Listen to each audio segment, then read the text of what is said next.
I'm outside in an AMG, right outside, TT, two-turn baby girl, you know me, still with the... Hey everyone, welcome back to my channel. It's Danielle Shantal here, and today I'm finally gonna get into my birth story. Okay, I am filming this again. You're smiling.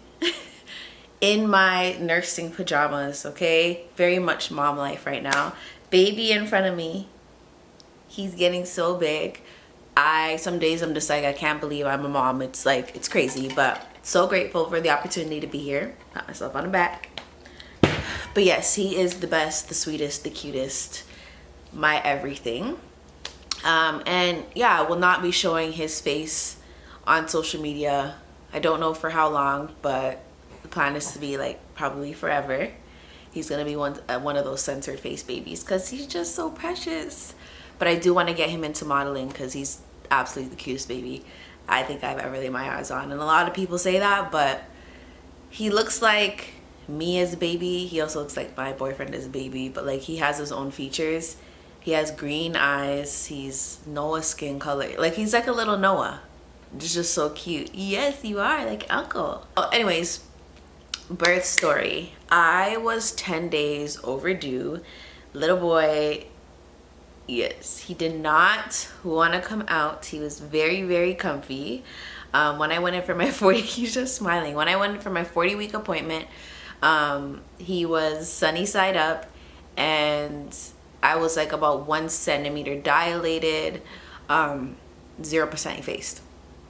So I was like, okay, since this is happening, like, book me in, girl. I was like, book me in for an induction for like when I'm like further away from my due date, like 1 week lapse from my due date. So we booked the induction. The week goes by, nothing happens, no contractions. He's still moving and grooving, jumping and vibing inside of me. And we went in for my first induction, which was at 41 weeks, and we did the gel. We did like a small dose of gel. It did absolutely nothing. I had contractions for like maybe 15-20 minutes, and then they completely stopped and nothing happened for the rest of the day. I was hoping that body would get, you know, like sign that, hey, it's time to get going, but he was still so far up and the other way around that nothing was happening.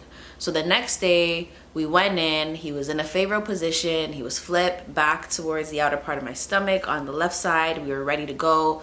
We did the first set of gel and went on my way.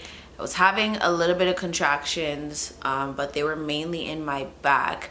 I came home, I did like the mile circuit. I did everything to try to get him going, to try to get labor started, and nothing happened. So we went back at around 4 p.m. the same day, the second day of inductions, and they gave me another strong dose of gel, and girl, after that, I had contractions every 10 minutes, really bad contractions in my back.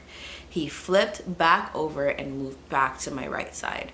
So I was having labor contractions in my back. He was fully sunny side up at this point, wasn't gonna move. So I was like, oh my God, this is crazy. This is like day 9 overdue now. And then the next day we go in to maybe do the Foley bulb. I was a little bit scared to do that. I was like, I didn't hear like a lot of great things, and I was just kind of over it at that point with people just up inside of me pushing and tugging and pulling and things, and I was just like, I don't want to do the Foley bulb.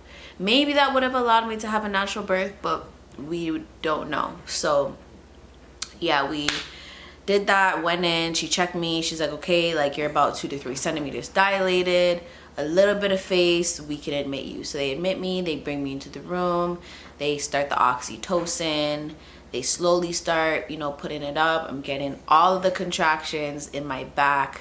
On the ball, I'm doing like my movements. My boyfriend is like doing counter pressure on my back because I was having all the contractions there, and it was just really bad and really painful. Like, I'm not sure if there's any moms out here that have had back contractions, but they are really, really painful. And I wasn't even in active labor yet, but I wasn't at a point where I was like, okay, I need an epidural or anything, but the pain was like about an 8 out of 10, and my pain tolerance is like pretty good. So I was getting through them every 10 minutes, but they weren't strong enough. And I'm like, how much stronger do they need to be? So we're going through everything. We're doing the peanut ball. They moved me around. I had 2 midwives that were on duty covering for my actual midwife, and they were like angels on earth. Like if they weren't there, I honestly don't know what would have happened.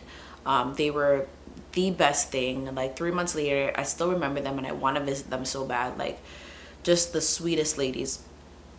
Anyways, so we're going through, they put the oxytocin at 12. I get this really, really bad contraction. My stomach tightens up so much. I can't move. I'm in so much pain. My boyfriend's putting pressure, and baby boy's heart rate drops, like zoom, drops down. All the machines are beeping. The coding in the hospital goes off. Like 6 doctors and nurses run in. They're pushing me to the, like getting me on the bed, trying to get me to do like different movements and like rotations while I'm having a contraction. So I was in pain and so uncomfortable, putting the peanut ball between my legs, doing all of these things because his heart rate dropped so bad. I thought we were gonna lose him. Like it was the scariest thing that I've ever experienced. I also missed the part where after they admitted me, they broke my water. They used a little stick thing, the crochet needle looking thing, and they broke my water. It literally doesn't hurt. It just feels like warm water gushing out. Anyways, fast forward back, his heart rate drops. I'm scared. I'm freaking out. My body goes into complete shock, and I instantly feel like I'm in Antarctica, like ice cold kind of vibes. So they turn off the oxytocin. They flush it out with like 2 bags of IVs, and his heart rate starts to come up and starts to stabilize with a little bit of dips. So I was just like, what is happening? So the head OB comes in, or the head nurse or whatever comes in, and she's like, you have 2 options that both include epidural. She's like, you could take the epidural now. No, she said you have 2 options leading to epidural. She's like, take the epidural now. If we have to rush you in for an emergency C-section, we're gonna have to put you under, and your spouse will not be able to be in the room, and you will miss the birth of your child. Or take the epidural now and prep for a C-section because his heart rate is just not stable. Pretty much what was happening. So I didn't have a choice. I wasn't gonna put myself in harm or my baby in harm just to say I had a natural birth. Like, we're not winning trophies over here for having babies and having a natural birth. Yes, you're still my baby, okay? And whether they come out vaginally or out of your stomach, it's still a natural birth, and it's just the same. The connection is just the same. So they came in, they do the epidural. I'm holding on to the midwife. She's talking to me because like literally within 5 minutes this all happened. His heart rate dropping, nurse coming in, epidural. So I didn't really have time to prepare my body. I was like really cold and in shock. So I'm holding the midwife. She's sticking the needles in my back. I felt like the one with the biggest thing, and I jumped a little bit. And then after that, the epidural was in. They put the catheter in. They moved me around on the bed, settled me in, and we were there, still doing the oxytocin. And every time we would get to like between a 9 to a 12, yes, every time we would get between a 9 and a 12, his heart rate would drop. So his heart rate wasn't stable. It wasn't great, but they did the catheter and everything. They moved me around. His heart rate was still dipping every time they increased the oxytocin. I was having some heart decels as well. It was just a lot going on that was really, really scary. So we were there. After a while, they decided to stop the oxytocin, and they were just like, my midwife was like, okay, you're probably gonna have your baby tomorrow because the oxytocin is not in favor of you right now. It's not in favor of the baby, and things aren't going really well. After that, they came in, they checked my vitals, and I ended up having a really bad fever of 102. They said the epidural, and then because my water had been broken for almost 12 hours, that could have caused the infection, which probably could have explained the chills. But I was so delirious at this point. all the drugs pumping through my system, plus not sleeping for over 24 hours. It was just a lot going on, and I just wasn't like fully functioning. I was an emotional wreck, you know, with his heart rate dropping and not knowing what was going on and all that stuff. But after my midwife shut the machine off and was leaving the room, the OB literally busts through the door, pushes her out the way. She goes, C-section now. This baby's not staying in any longer, because he wasn't doing well in there. Okay, so you want to sit with me? He wasn't doing well in there, which was really scary to hear. So we decided on a C-section. They prepped my boyfriend. We signed the papers. They prepped me. And within like 10 minutes of that, they're like, yeah, we gotta go now. So they wheel us in. They start the C-section, which is like such an outer body experience. Like you're under so much drugs. I probably haven't slept for like almost 48 hours at this point. Under so much drugs. I'm like trying to stay awake. I'm like, in and out of things. You know, the anesthesiologist is doing his little cocktail thing. That's what my boyfriend and I call it. He's mixing his little cocktail in the corner, pumping drugs through me after they move me to the surgery table or whatever. And then they start cutting, which I felt the first cut. It was really painful, but not like, oh my God, like, sorry, but not like super painful. And I told him like, hey, like I could feel that. He's like, okay, if you're feeling more, trust me, you wouldn't be able to talk right now. So he bumped up the drugs a little bit more. Then my boyfriend came in, and what a C-section feels like is like you cannot feel any kind of pain, but you feel pressure and tugging. Like you literally feel everything, the movements, the moving around, the pulling of whatever, the cutting, like you feel it. You just don't feel the pain. So I'm laid out, arms out on the table, looking at my boyfriend. He's trying to like, you know, keep me calm, telling me I'm doing great, all that stuff. We're in there. I'm like, you know, trying to stay calm, because at this point I didn't really have time to prepare for the fact that I was having a C-section. So I was already calm. I kind of just went with whatever was happening at this point. And long story short, we keep going. I start to get emotional because, you know, like it's a long day. I'm tired. I'm starting to feel a lot of like pressure. I'm uncomfortable. It's foreign to me. Like, and then I hear him scream. I hear baby Roy screaming and crying, and they pull this milk white baby from behind the curtain. He looked like a little Chinese baby with the most like, oh, is that spit up or oh, it's drool.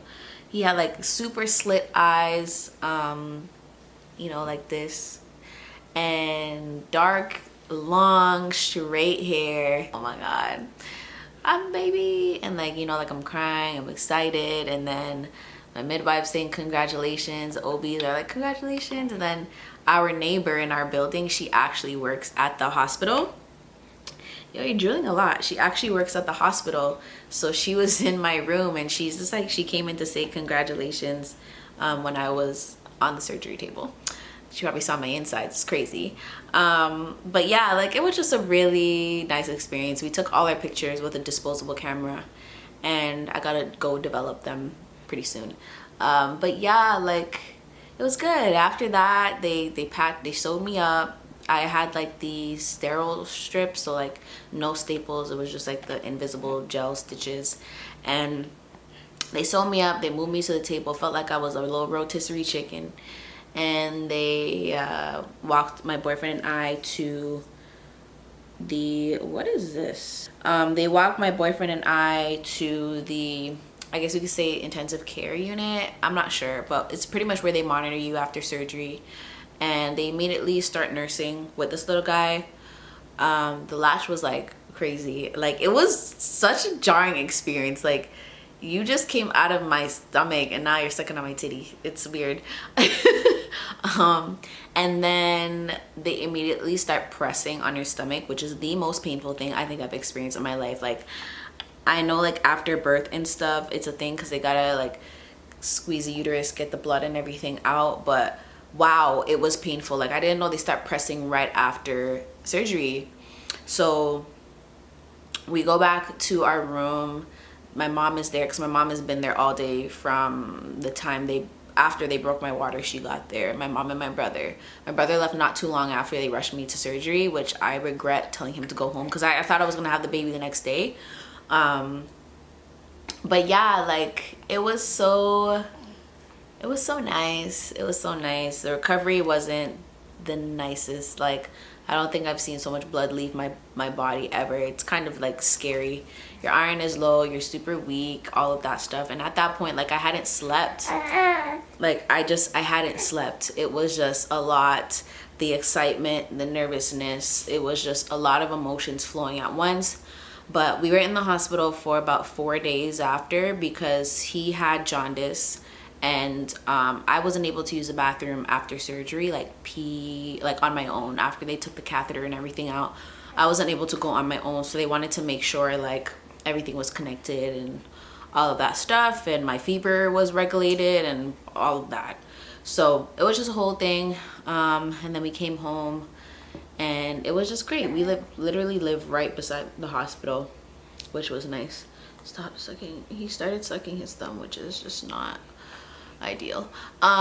So yeah, that's my birth story. I don't know if it was all over the place. For my next baby, I hope to have a natural birth. They said that I can have a natural birth since this was nothing like, you know, my fault. The baby just wasn't in a favorable position. He was still very high up, and it was just a risk to both him and I if I didn't have a C-section. So yeah, it was really scary. You know, I thought we were gonna lose him. I thought I was gonna be a goner. Like there was just a lot happening, and yeah, this is why we need to give mommies a lot of grace. And also with C-section mamas, like encourage them. Don't, you know, put in their mind that it's the easy way out. A lot of us don't have a choice. Even though you can have elective C-sections, a lot of us just don't have a choice and don't want to go that route, and it's okay. You know, my body still did what it was supposed to do. I still dilated. I was still able to be a face to a certain percentage, but he wasn't enough in a favorable position to get labor started. So with my next baby, my OB and my midwives did let me know that I can have a natural birth, you know, if I desire down the line. I just gotta wait a certain period of time. But I'm so grateful he's here, and that's my birth story. So I'm gonna go ahead and end this. I don't want it to be too long. I love you guys, and I'll see you guys in the next video, whether it's mom content, lifestyle vlogs, skincare, beauty, all that stuff. You know where to find me, okay? If you're new here, hit that subscribe button, hit that like button, and I'll see you in the next one. Peace. All the niggas brown, higher than they die. Gotta watch the time, cause it's flying.